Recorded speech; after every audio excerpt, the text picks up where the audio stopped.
এত সুন্দর একটি ফুটবল প্রতিযোগিতার প্রত্যক্ষদর্শী হওয়া একেবারে ভাবাই যায় না। নয়াগ্রাম থানা সংলগ্ন খড়িকা স্টেডিয়াম মাঠে অজওয়ার কাপ ফুটবল টুর্নামেন্ট অনুষ্ঠিত হয়।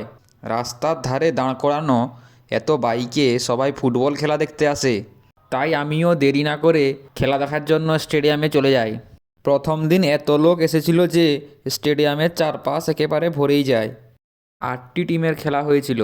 প্রথম দিন 4টি টিমের খেলা হয় এবং তার মধ্য থেকে একটি টিম ফাইনালে যায়। সেই টিমটি ছিল নয়াগ্রাম কৃষক বন্ধু। দ্বিতীয় দিন বাকি 4টি টিমের মধ্যে একটি টিম ফাইনালে যায়। সেই টিমটির নাম হলো সাঁকরাইল লক্ষ্মীর ভাণ্ডার 11। এই দুটি টিমের মধ্যে ফাইনাল প্রতিযোগিতা অনুষ্ঠিত হয়।